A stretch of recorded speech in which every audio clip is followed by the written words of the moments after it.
Olá, Rondônia! Estamos aqui caminhando para alguma coisa que está ocorrendo aqui no Brasil. Eu gosto desse papinho aqui com vocês, dois dedinhos de prosa aqui com vocês, na hora que a gente está começando o programa. Ontem foi aprovado o texto base da reforma da Previdência. É lógico que hoje, quinta-feira, nós vamos ter lá de novo discussões, que eu não sei por quanto tempo ainda vai, não sei se morre hoje, se ainda vai até quinta, sexta, sábado, é provável que vá. Mas está sinalizando para que essa reforma ocorra antes do recesso parlamentar.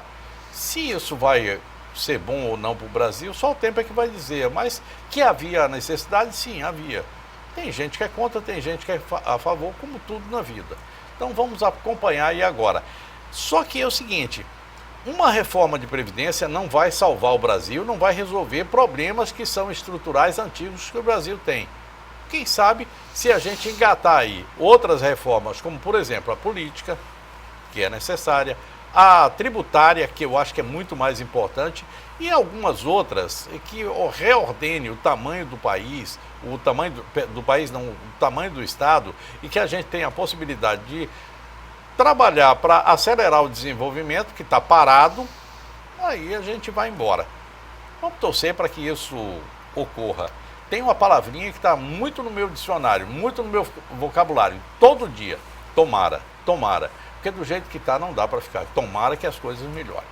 Gente, falar de educação e falar principalmente com alguém que é da área e com alguém que está num cargo público voltado, apesar de estar num cargo público, mas que continua sendo voltado para a educação e que leva essa sua marca da educação para dentro do seu mandato de vereador, é sempre muito bom.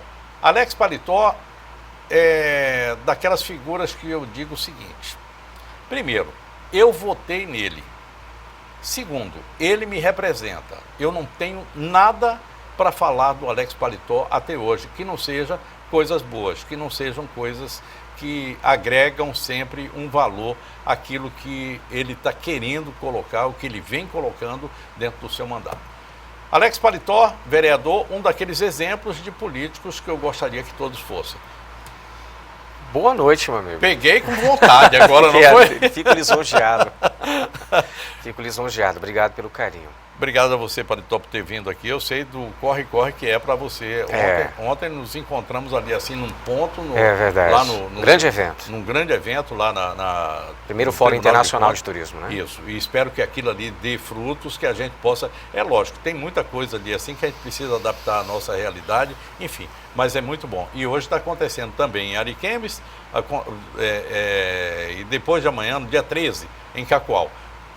Quando a gente faz um fórum desse tipo, com um SEBRAE por trás, governo do estado, prefeitura, enfim, todo mundo junto para acontecer, é porque alguma coisa vai sair de bom no meio dessa história. E a gente está pegando aí cases do Peru, dos Estados Unidos e da Costa Rica, que dá para você adaptar uma coisa ou outra. Claro que a nossa realidade é diferente, claro que nós temos as nossas dificuldades e temos facilidades também. O pessoal ficou encantado, a Lorena, por exemplo, ficou encantada com o Profaz. Tomara que ela leve para lá e que se dê até melhor do que o que a gente dá aqui. E parabéns ao nosso Tribunal de Contas do Estado, que trabalha de forma proativa para que a gente chegue a essas coisas aqui. Paletó, vamos começar com dois problemas que aconteceram aí e que a gente precisa matar logo aqui no início do programa. Primeiro, a questão das placas. Gente, que bobagem, eu já vi coisa boba, mas a questão das placas, ou seja, colocar o nome de todos os vereadores nas placas de inauguração, eu acho até que não deveria ter placa de inauguração, não.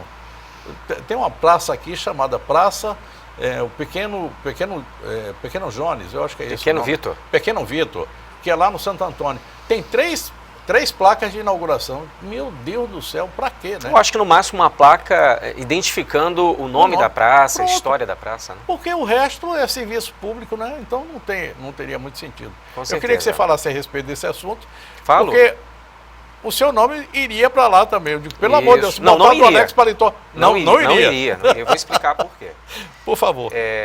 A gente respeita a propositura dos colegas vereadores, né? E a gente muitas vezes se coloca numa situação de que se você não vota um projeto de um colega vereador, você teme que ele não vote o seu e vira meio que aparentemente um corporativismo entre os edis, no sentido de não ofendê-lo, mas a gente consegue se colocar de forma muito respeitosa, né? A gente teve uma propositura de um vereador que queria obrigatoriamente estabelecer, por exemplo, através de um projeto de lei, a obrigatoriedade das empresas, as empresas privadas de Porto Velho, a empregarem pessoas que tenham entre 40 e 60 anos de idade, estabelecer uma cota para quem tem 40 e 60 anos de idade, obrigar a contratar. A gente se posicionou contra. Discricionário, né? né? Então, assim, a gente entende que era um projeto inconstitucional, perde vários critérios de idoneidade, de equidade, enfim. A da placa foi proposta pelo estimado vereador Márcio Parcelli, enfim, eu não votei contra o veto do Executivo, o Executivo vetou, né, a gente não participou da votação dessa placa, e o Executivo mandou o veto. Para quem não entende, a Procuradoria do município ela analisa o projeto vereador antes de o prefeito sancionar. A Procuradoria do município orientou o prefeito então em vetar. O prefeito vetou, a gente acompanhou o veto por entender realmente ser algo que é do Executivo, não Perfeito. do Legislativo. A gente tem que fiscalizar. O veto foi quebrado pela maioria dos meus colegas vereadores, mas eu tomei o cuidado de enviar um documento à Prefeitura de Porto Velho, isso é público, está lá, ninguém vai, o vereador está faltando com a verdade, o documento está lá, colocando para o Executivo que ele tirasse o meu nome, não havia a obrigatoriedade de colocar o meu nome nessa placa, que eu não desejava isso. Fui orientado pelo meu jurídico a fazê-lo, fizemos o documento e encaminhamos ao Executivo. Quando surgiu a polêmica, eu tomei o cuidado de entrar em contato com o vereador. Isso é público também. Conversei com um colega e ele foi muito sensível, entendeu realmente o transtorno daquele objeto de lei e o convenci realmente de revogar a lei na segunda-feira. E falei, olha, se você não revogar, eu vou apresentar uma propositura para revogar. Então vai ficar um pouco mais tenso as circunstâncias da nossa relação dentro do Legislativo. Mas ele não foi inflexível, ele foi muito sapiente nesse aspecto. Acho que retroceder, reconhecer o equívoco é o melhor papel de um edil. A gente não consegue acertar tudo, Léo, a gente acaba errando. Nesse aspecto, eu estou isento, tranquilo em relação à minha propositura. Vamos jogar essa placa fora e vamos lá para uma outra conversa. Transparência é algo que... Hoje, a transparência é um negócio seguinte, não adianta você querer ou não. As redes sociais estão aí para você deixar transparente tudo. Claro. Quer dizer, não há nada melhor para a democracia do que o sol, né? Eu acho que a luminosidade, a clareza, a transparência, tudo isso ajuda bastante. E ajuda na nossa vida pessoal, inclusive. Com certeza. Eu gosto muito do seu estilo, eu estou falando isso aqui, não é pelo carinho que eu tenho por você, pelo conhecimento que eu tenho do professor Alex Paletó, mas eu gosto muito do seu estilo, porque assim, é aberto. Uai, não tem por que você ser pego na coisa errada se você é transparente. Porque todo mundo fica sabendo antecipadamente aquilo que você está querendo fazer. E eu sei que, além de você, tem mais gente que faz isso. Mas eu estou entrevistando você, então tem que ser contigo aqui para falar mesmo. de mim. Então é o seguinte, eu queria que você falasse a respeito da famosa verba que está lá a verba indenizatória. Verba indenizatória. Que foi uma outra polêmica. Eu gostaria que você falasse aqui, quanto é que ganha um vereador? Quais são os ganhos que ele tem, de uma forma geral? Correto. Ainda que você abdique, eu sei disso, que você abdica de boa parte deles. 50%. 50%. Isso. Bom, vamos lá, Léo. Quando nós nos candidatamos à figura de vereador, né, nós temos uma agenda política a ser cumprida. E nós já tínhamos conhecimento que existia a verba indenizatória, não é uma coisa que a Câmara inventou, ela já existe há muito tempo, da mesma forma que existe na Assembleia Legislativa do Estado de Rondônia. Os deputados estaduais, aliás, têm uma verba indenizatória muito maior do que a nossa, tem auxílio moradia, auxílio paletó, auxílio alimentação, muito mais do que um vereador, assim como os deputados federais e os senadores.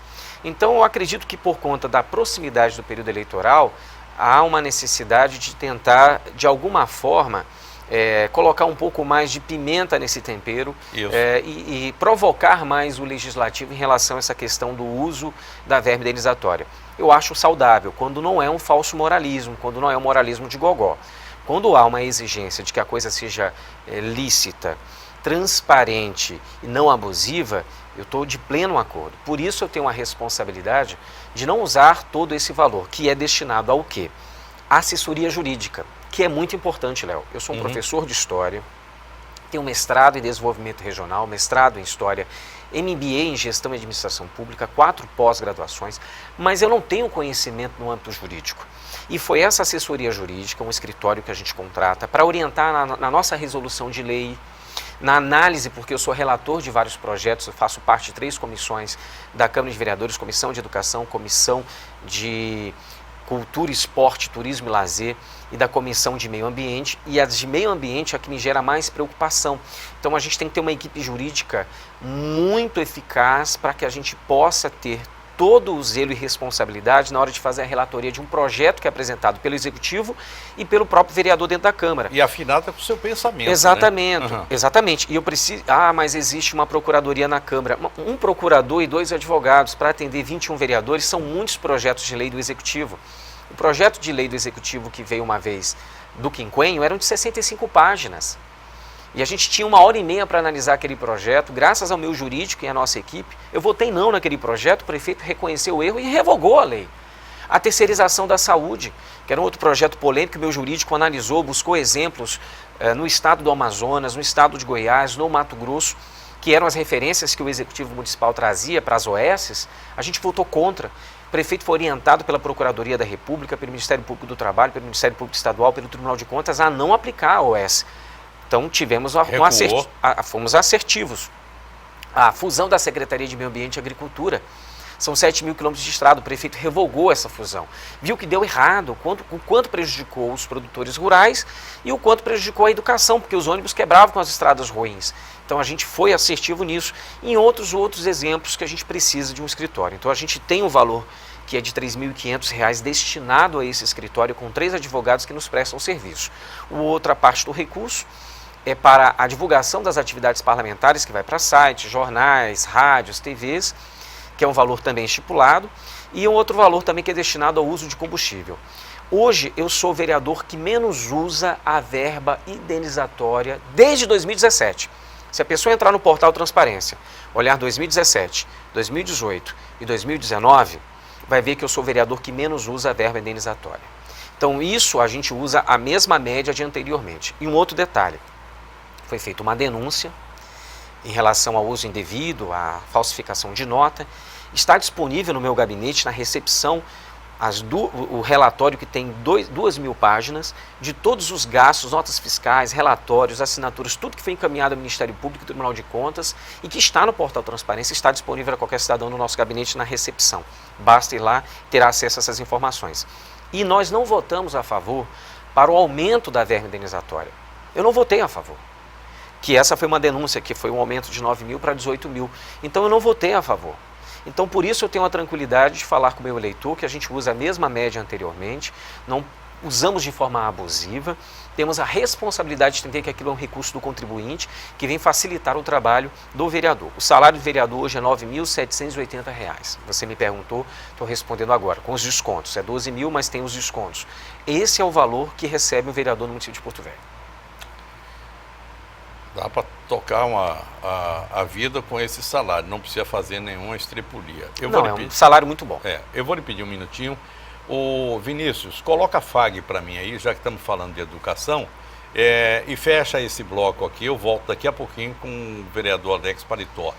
Um outro problema que a gente tem, o Alex Paletó foi presidente da Comissão de Educação, lá na Câmara de Vereadores. Perdeu essa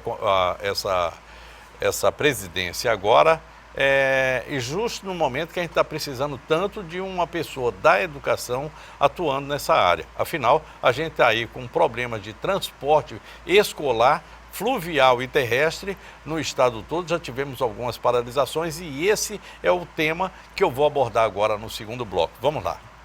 Educação à distância não é novidade. Estudar no seu tempo e em qualquer lugar é real. O que vai transformar e te fazer crescer é a qualidade. Descubra a graduação EAD FAG. Surpreenda-se com a plataforma e metodologia do Centro Universitário Assis Guilherme.